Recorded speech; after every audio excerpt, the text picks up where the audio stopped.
Bismillahirrahmanirrahim. Assalamualaikum warahmatullahi wabarakatuh. Pemirsa MTA TV dan Anda saudara pendengar dimanapun berada. Alhamdulillahirrahmanirrahim. Puji syukur kehadirat Allah Subhanahu wa Ta'ala yang selalu melimpahkan nikmat terbaiknya untuk kita semuanya sampai detik ini.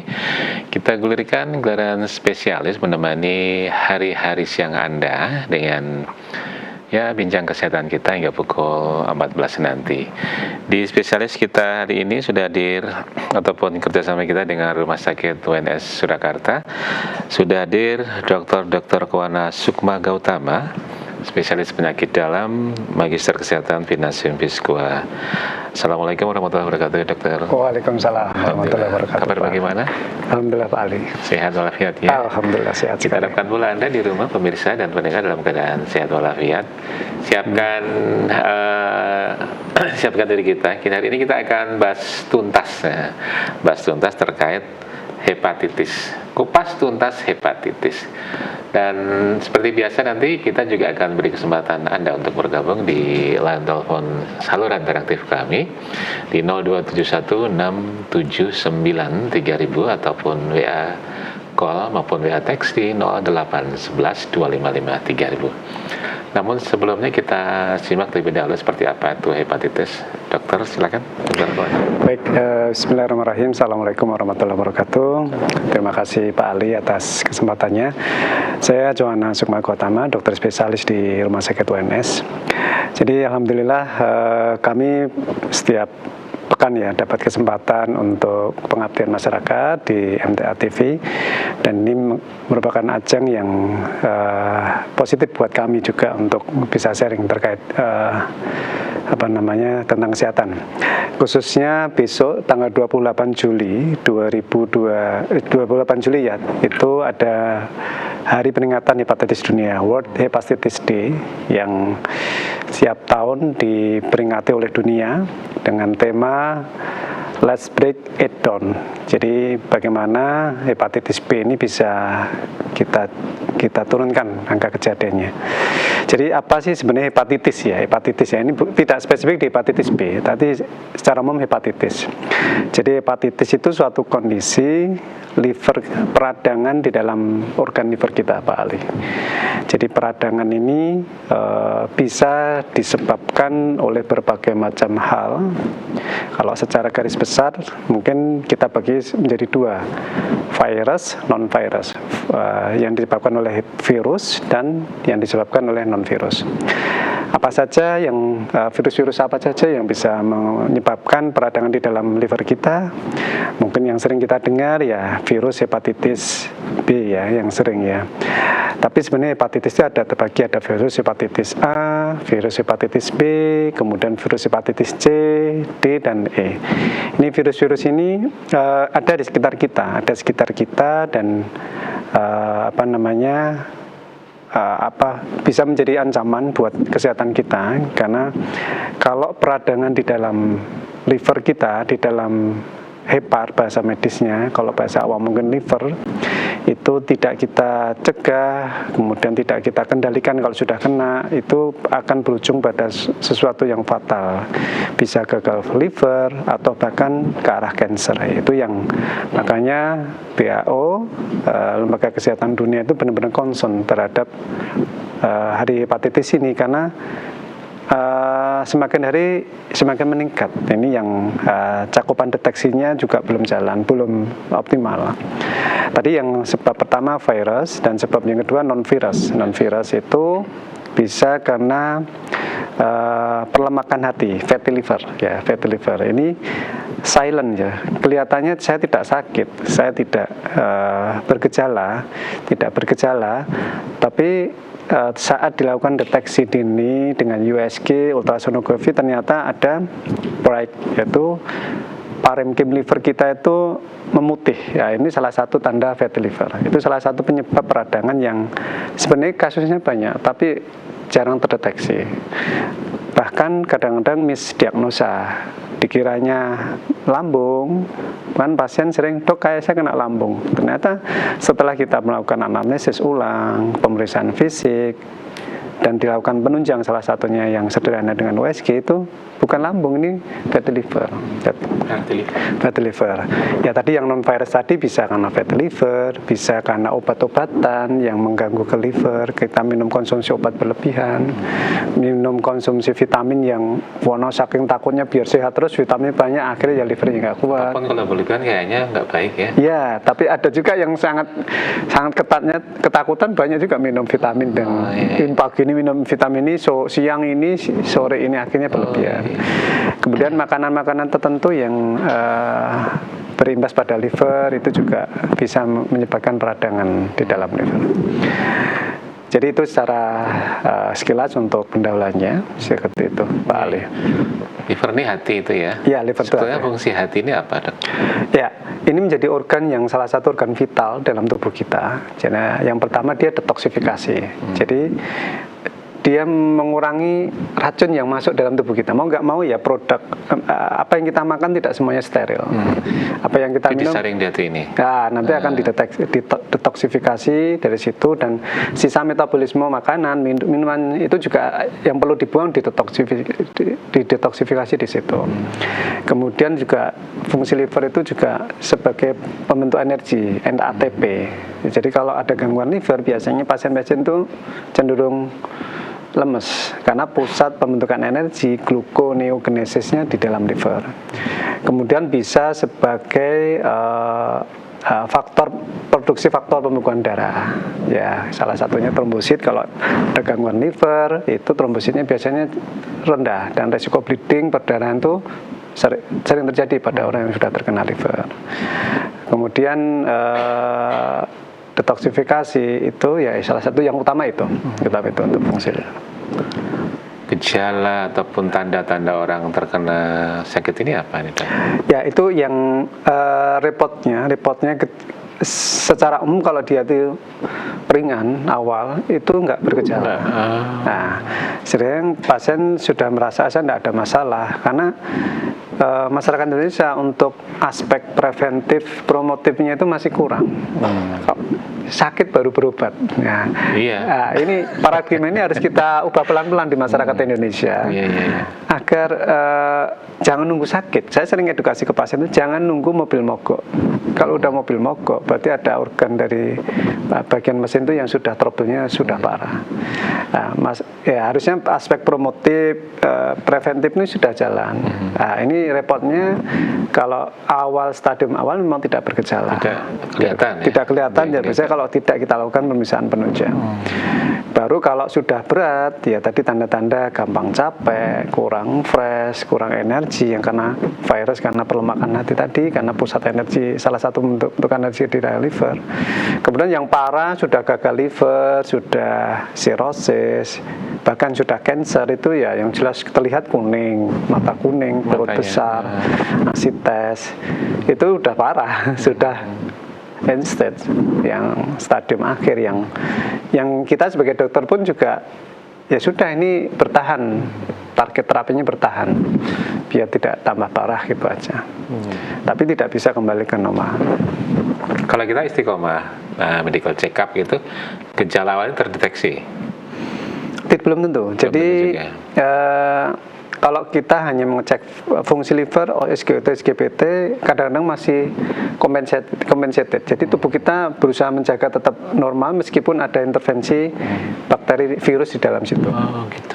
Jadi ada orang yang kena hepatitis B itu udah lama bertahun-tahun, tapi SGOT, SGPT fungsi livernya masih bagus. Makanya di guideline itu ada monitoring paling tidak maksimal 6 bulan lah kita monitoring fungsi liver untuk pasien hepatitis B itu, dan jumlah virus yang ada di dalam hepatitis itu kita kendalikan agar tidak naik. Kalau naik ya perlu obat itu. Baik, kita mengundang Anda untuk bergabung, silakan di line interaktif kami 02716793.000 6793000 maupun WA call, WA text kami persilakan di 08112553.000. Sekali lagi di 08112553.000. Dokter, sambil menunggu penanya dari telepon WA ini, hepatitis ini yang kita familiar hepatitis B ya? Iya. Berarti ada A sampai apa? A sampai E. Ini beda-beda atau bagaimana? Penamaan aja beda-beda, hanya memang cara penularannya beda. Jadi yang bisa menjadi kronis, jadi penyakit berat itu hepatitis B dan C. Oh, gitu. Dan bisa menjadi, kalau udah jadi kronis bisa loncat ke gagal liver, bisa loncat ke kanker liver. Ini yang kita harus benar-benar screening. Itu sebenarnya harusnya jalan di puskesmas, itu bisa lebih, kan masyarakat selama ini memang tidak ada screening ke arah sana. Terus yang A kemudian Maaf, kita tahan dulu dokter. Oh Tadi iya, kita lanjutkan lagi. oke. Saya buka tadi, saya terima. Halo 6793000. Assalamualaikum warahmatullahi wabarakatuh. Lepas ya, dicoba lagi, silakan dilanjut dokter. Yang Ya. A tadi gimana? Yang A itu sebenarnya self-limiting disease, jadi dia bisa sembuh sendiri kalau memang level peradangannya ringan. Tapi kalau sampai berat, bikin enzim livernya naik sampai ratusan, itu ya memang butuh istirahat di rumah sakit. Kita berikan obat-obatan untuk mengurangi gejala itu. Ya, nanti kita lanjut lagi. Halo, di line telepon saya terima. Assalamualaikum warahmatullahi wabarakatuh. Sudah masuk, dari siapa, di mana? Silahkan. Waalaikumsalam warahmatullahi wabarakatuh. Ya, Ibu Sri Pacitankah ini? Betul, Mas. Iya, baik. Silakan Ibu. Assalamualaikum warahmatullahi wabarakatuh, dokter. Waalaikumsalam warahmatullahi wabarakatuh. Begini dokter, yang saya tanyakan, gejala liver tadi, misalnya kita mau mengecek berapa tadi, 6 bulan sekali ya? Ya.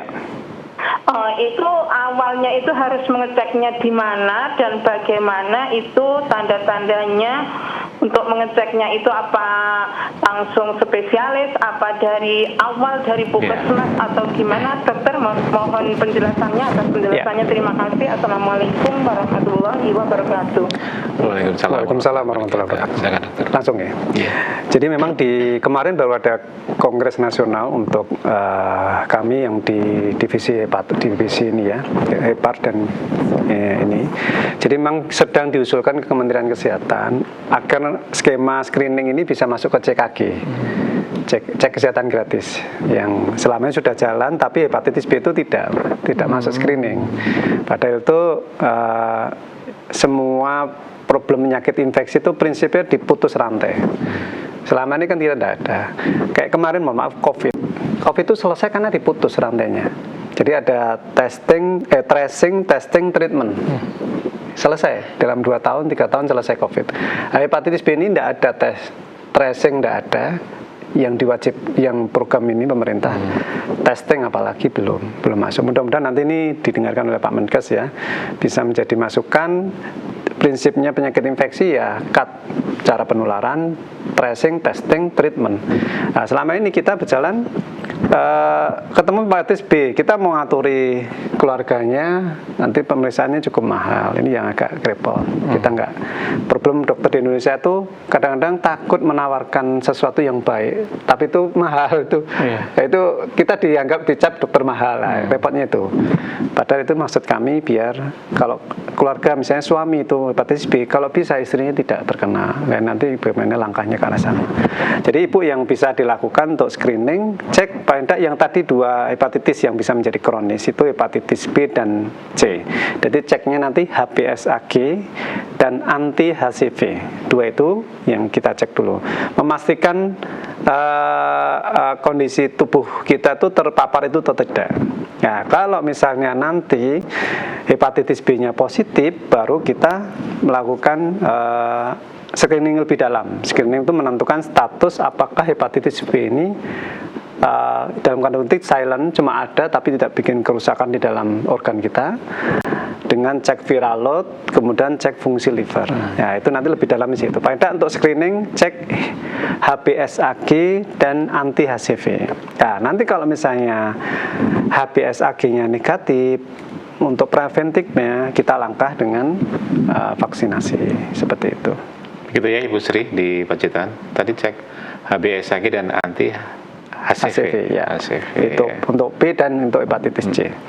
Karena apa? Karena familiar atau banyak yang terjangkit atau familiar di sini hepatitis B. B dan C banyak. B dan C. Tapi memang lebih banyak hepatitis Kalau B. kita kan rutin darah dok di majelis kita ini. Jadi kita sering Jadi ketika terdeteksi misalkan hepatitis gitu dikabari. Ya. Ini termasuk dini atau sudah bagaimana ini? Itu kan screening untuk tindakan lain. Ya memang harus seperti itu dilakukan sebelum darah itu diberikan ke orang lain. Kita harus bersih dari hepatitis B, hepatitis C, HIV, bahkan juga di screening di donor itu.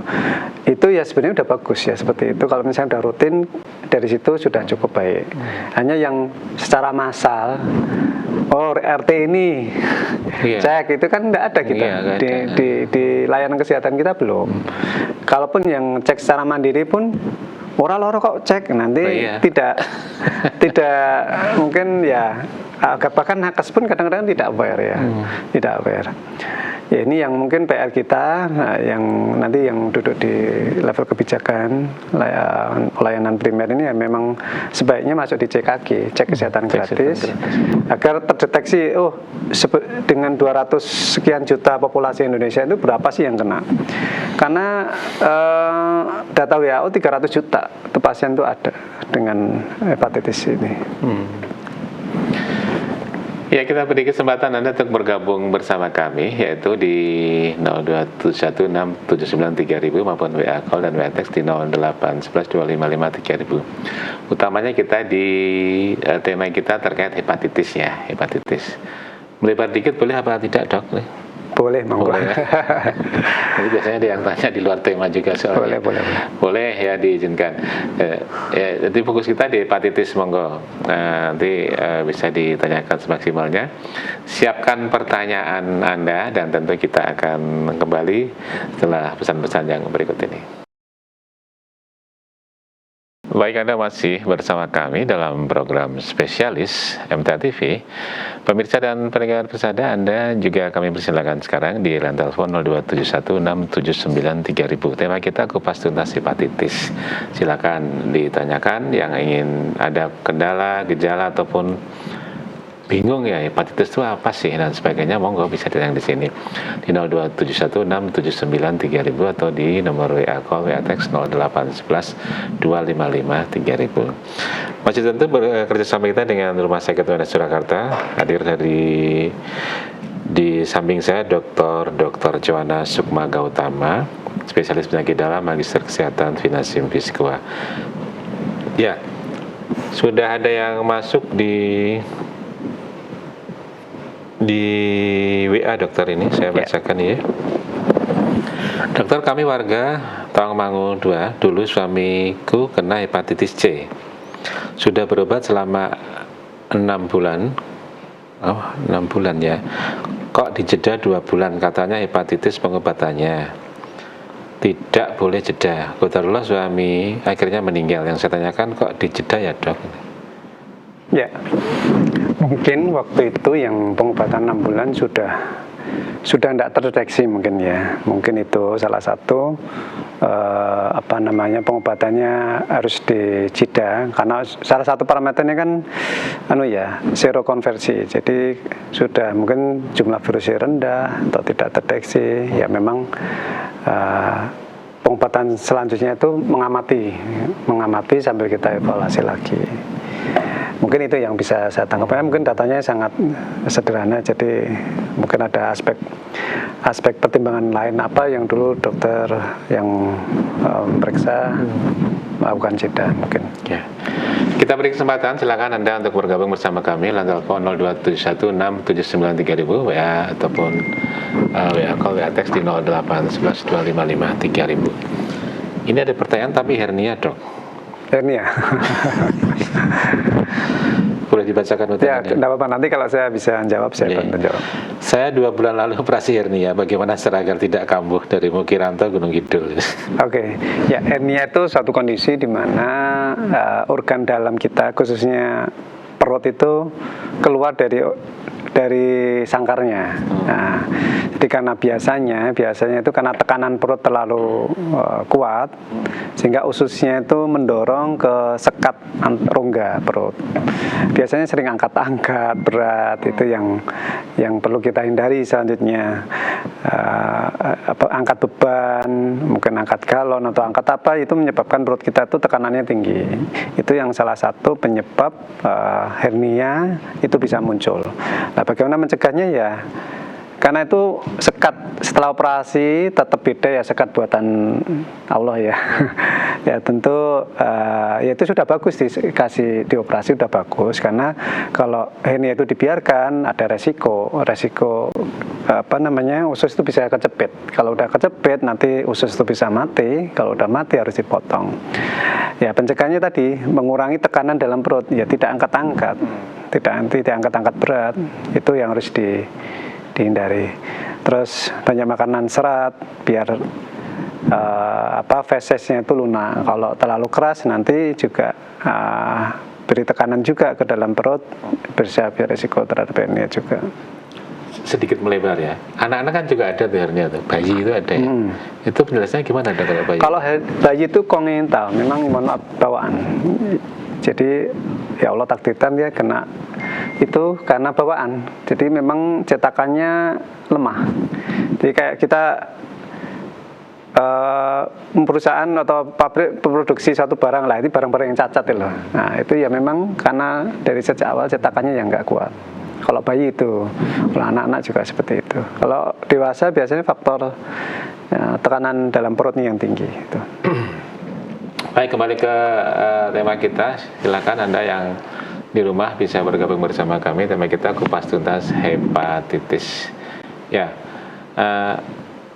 hepatitis ini tentu tidak serta-merta ya yang namanya penyakit, Dok ya. Ini apakah terbentuk dari pola hidup, pola makan dan sebagainya juga pengaruh juga? Ya, ini yang penting untuk hepatitis ini. Tadi kalau virus itu kita harus tahu cara penularannya. Kalau yang non virus ya tadi salah satunya faktor makanan yang harus kita kendalikan. Untuk yang non virus dulu aja, ini yang sering menyebabkan perlemakan dalam. Perlemakan itu maksudnya apa? Perlemakan? Jadi liver kita ketutup lemak. Fatty liver. Banyak makan lemak atau gimana? Iya, banyak makan lemak salah satunya. Ini yang harus kita hindari. Jadi makanan apa yang menjadi penyebab liver kita ketutup lemak? Namanya fatty liver, perlemakan.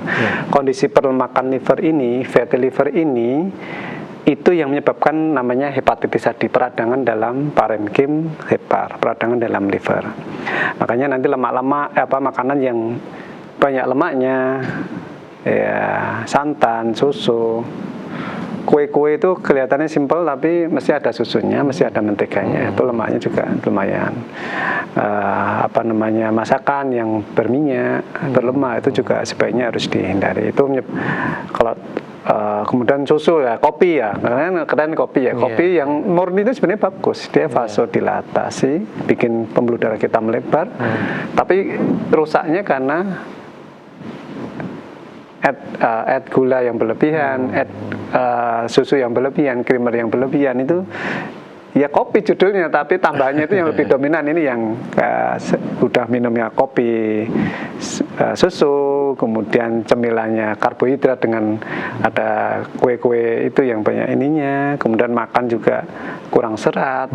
Akhirnya kondisi fatty liver itu banyak sekali Pak Ali di dalam masyarakat kita ini.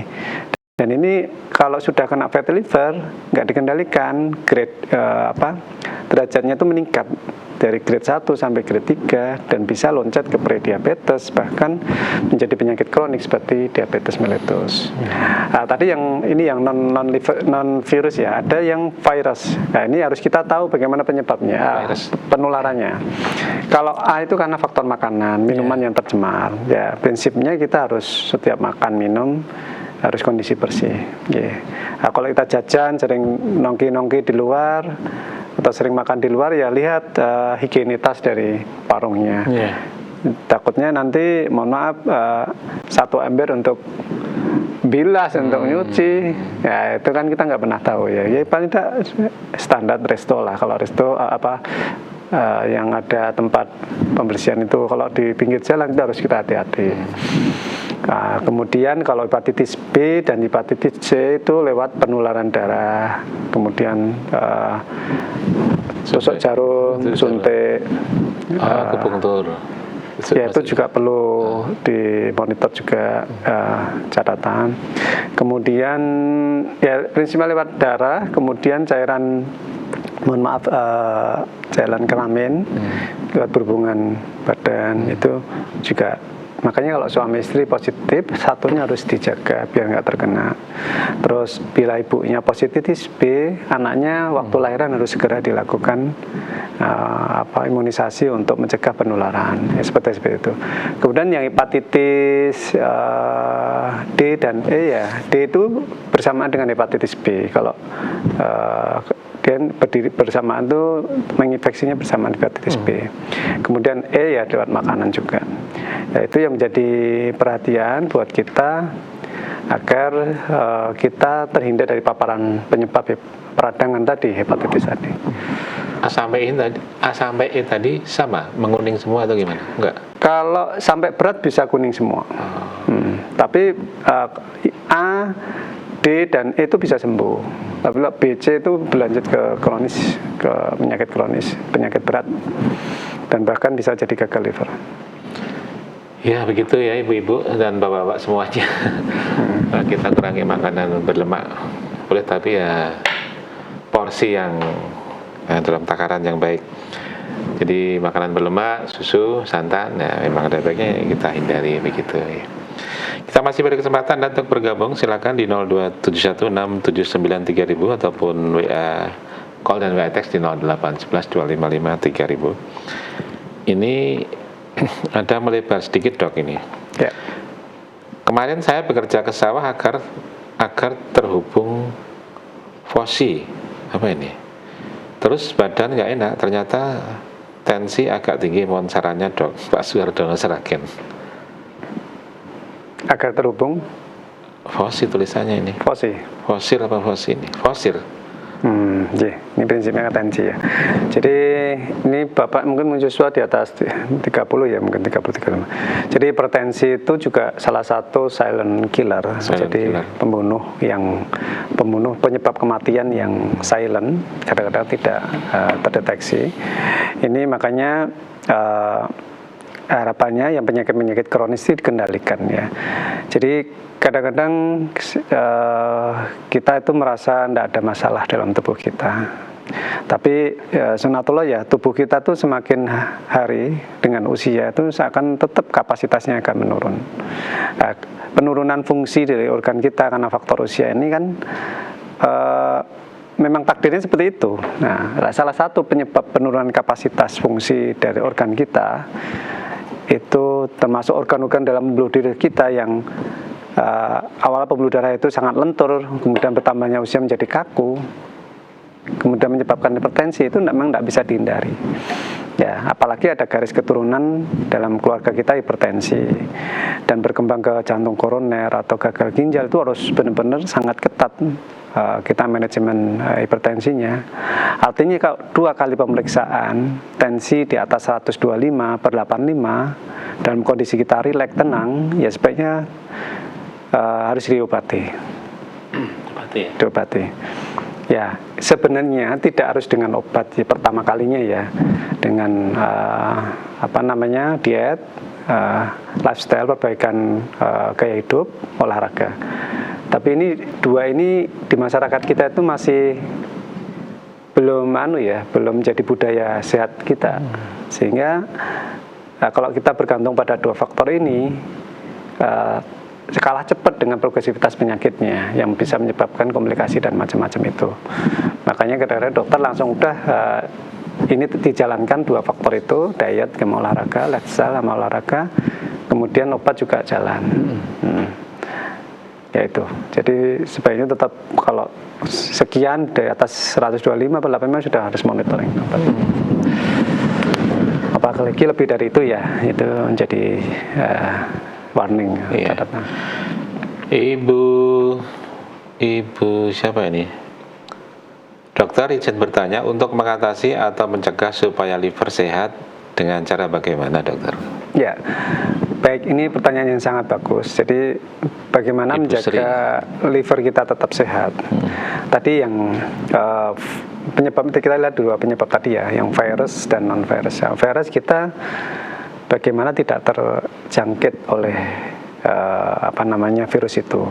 Ya paling tidak, ya kalau misalkan terdengar selenting-selenting keluarga kita ada yang kena hepatitis B, paling tidak kita screening dulu, screening dalam lingkup terkecil kita untuk apakah jangan-jangan kita kena enggak, karena itu sangat mudah menular, bukan sangat mudah ya, mudah menular, bisa lewat darah, bisa dengan cairan dalam tubuh kita, misalnya menggunakan gelas yang belum dicuci, yang sama dengan penderita hepatitis B ada resiko tertular. Menggunakan sikat gigi yang bersama, kadang-kadang warung-warung pakai sikat yang sama bisa kena resiko itu. Itu paling tidak kita mencegah salah satu virus itu ya yang tidak kena di dalam tubuh kita. Kemudian faktor yang non virus tadi yang salah satu penyebab paling banyak itu pola makan. Ya kita makan makanan yang rendah lemak dan rendah karbo, dan paling bagus itu sayur dan buah, antioksidan tinggi. Itu sudah rumus yang tidak terbantahkan lagi. Orang yang banyak makan buah dan sayur pasti kelihatan lebih fresh, badan lebih muda. Ya itu karena antioksidannya tinggi. Kuncinya penuaan itu karena stres radikal bebas, stres oksidatif radikal bebas dalam tubuh kita itu banyak. Ya itu dilawan dengan antioksidan. Ya, dari apa? Dari makanan yang buah dan sayur tadi. Bukan karbohidrat, bukan nasi, mie, tepung, gorengan, atau yang lemak-lemak. Sebenarnya kopi dan teh itu bagus buat tubuh kita. Karena dia mengandung antioksidan juga, salah satunya antiinflamasi, antioksidan. Sebenarnya itu bagus, hanya kadang-kadang gulanya berlebihan, susunya berlebihan. Ini yang sesuatu yang baik jadi jelek, ya. Ya, itu yang perlu kita, ya bolehlah kita tetap boleh minum kopi latte tapi sesekali, tapi setiap kali minum kopi itu terus ya lama-lama akan perlemakan ya. Itu yang bisa kita upayakan untuk mencegah liver kita tetap. Oh ya, menghindari obat-obatan yang belum jelas ya, belum jelas takaran dosisnya. Ini yang kadang-kadang kita. Jadi didapatkan dari mana kalau yang belum jelas takaran dosisnya itu? Ya mohon maaf, kadang ada yang nyun sewu herbal. Oh iya. Yang belum terstandar. Kan ada level herbal tuh herbal terstandar, fitofarmaka, obat. Banyak yang sudah jadi obat, ada yang berhenti di fitofarmaka, ada yang herbal terstandar. Oh, herbal terstandar mungkin sudah ada dosisnya. Ada juga beli di warung jamu, ya, warung jamu, nyun sewu kadang-kadang takarannya semua masuk situ. Ada yang nakal juga mungkin dikasih zat kimia biar kita lebih fresh. Ya, itu yang kadang-kadang perlu hati-hati. Tapi kalau kita menggunakan herbal terstandar, is okay, biasanya sudah ada izin PRT-nya itu, atau yang fitofarmaka biasanya sudah ada BPOM-nya atau bahkan obat. Salah satu yang herbal menjadi obat itu kayak kurkuma, ya, kayu manis, ya, ada produk tertentu itu sudah jadi obat yang kita dokter itu juga menggunakannya. Daun insulin juga ada yang sudah jadi obat yang terstandar atau obat yang sudah dijual secara industri farmasi juga ada. Itu banyak, bukan berarti dokter itu anti herbal, tidak. Kita hanya menjaga kualitas. Ya, apa yang sampai ke pasien itu benar-benar ya memang yang kita harapkan target terapinya, bukan hanya sekedar jualan, meresepkan atau jualan. Seperti itu. Kalau vaksin hepatitis itu bagaimana, Dok? Ya. Seberapa penting itu? Nah, itu untuk kelompok masyarakat yang beresiko tinggi sebaiknya dalam kutip wajib. Siapa itu? Ya tenaga kesehatan yang selama ini menangani langsung. Oh, iya. Itu sebaiknya ada rutin pemeriksaan dan vaksinasi. Kemudian kelompok resiko yang kedua, ibu hamil tadi, kalau misalkan karena kalau ibunya hamil ternyata ya untuk mencegah ya biar nggak tertular ke bawahnya. Kemudian kalau ada keluarganya yang hepatitis B, misalnya keluarga inti salah satu hepatitis B-nya itu ada yang kena hepatitis B, ya sebaiknya yang lain itu vaksin. Vaksinnya sebenarnya gampang di puskesmas ada, di rumah sakit ada, tapi yang wajib harus kita cek dahulu adalah kadar antibodi dalam tubuh kita itu sudah ada atau belum. Namanya anti HBs, anti hepatitis B surface yang sudah ada belum. Jangan sampai kita, karena standarnya WHO cukup 10 itu sudah punya efek protektif, sudah bisa melindungi dalam tubuh kita. Kita cek di lab anti-HBs kita sudah 12, ya udah enggak perlu vaksinasi. Kadang-kadang mohon maaf ya, ada yang ngejar jual vaksin tapi mengabaikan yang ini, maksudnya makanya saya sampaikan kalau mau vaksin cek dulu anti-HBs. Jangan-jangan kita udah punya secara kekebalan alami muncul sendiri, muncul karena mungkin tanpa sadar terpapar dari makanan atau apa, virus itu masuk tapi kita bisa mengeradikasi dalam tubuh kita. Tubuh punya sistem mekanisme imun yang Allah yang ngatur kita terbentuk. Saya pernah beberapa mengumpulkan data suami istri, suaminya positif atau istrinya positif. Saya mau vaksin istrinya tuh, saya cek dulu anti-HBs, ternyata udah luar biasa, udah 100 lebih lah, 100 lebih. Artinya ini siapa yang bentuk imunoglobulin kekebalan secara alami? Ya Allah yang ngatur, karena mungkin sudah terpapar sendiri dengan suaminya, tubuh sudah merespon, oh ini virus harus dilawan. Jadi kita tidak perlu vaksin lagi. Nah, artinya sebelum vaksin cek dulu anti-HBs. Kalau di bawah 10 vaksin booster 3 kali. Tapi kalau lebih dari itu jangan. Jadi jangan sampai Bu sekalian vaksin ya. Ini dicek Ibu sekalian kita vaksin ya.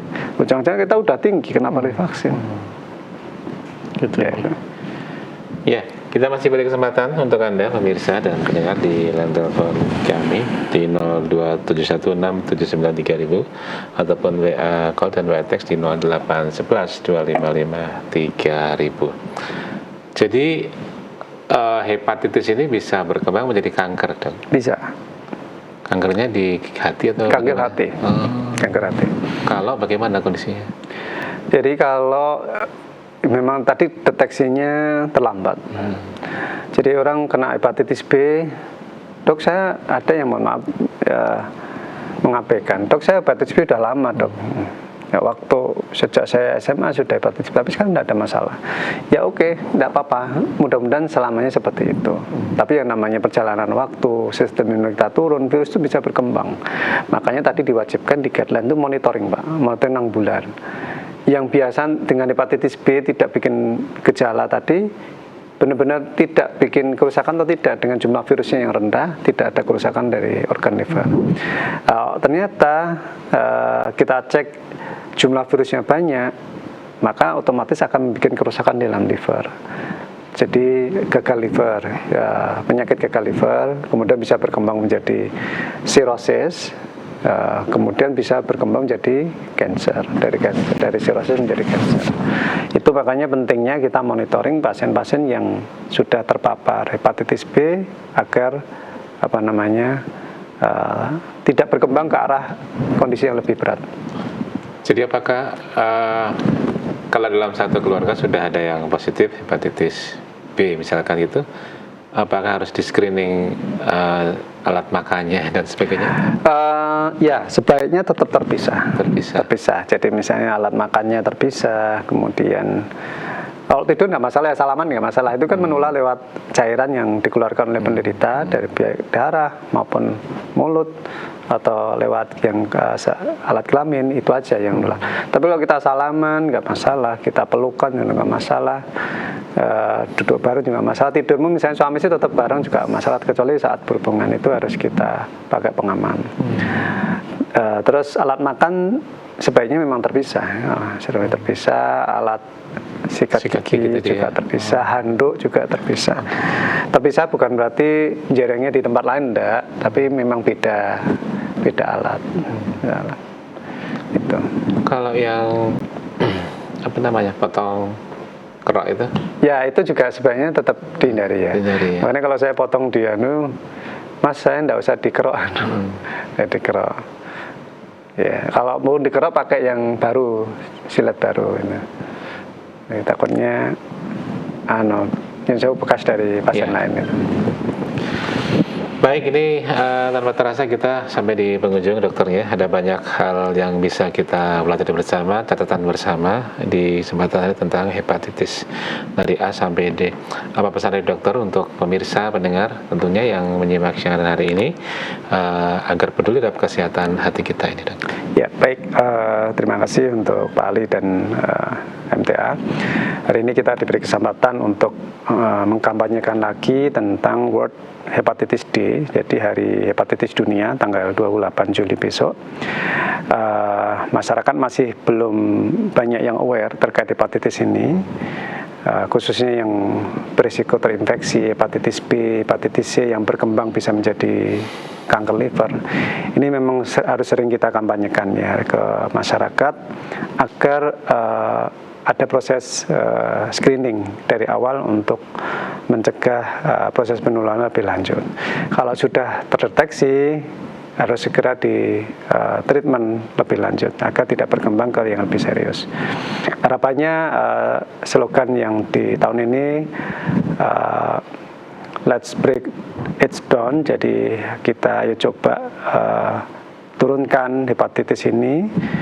Bisa kita upayakan ya, salah satu upaya promosi seperti ini lewat edukasi media, kemudian harapannya nanti bisa disebarkan ke masyarakat yang lain. Jadi target eradikasi atau penurunan jumlah hepatitis ini bisa kita harapkan dan bisa kita kendalikan. Itu.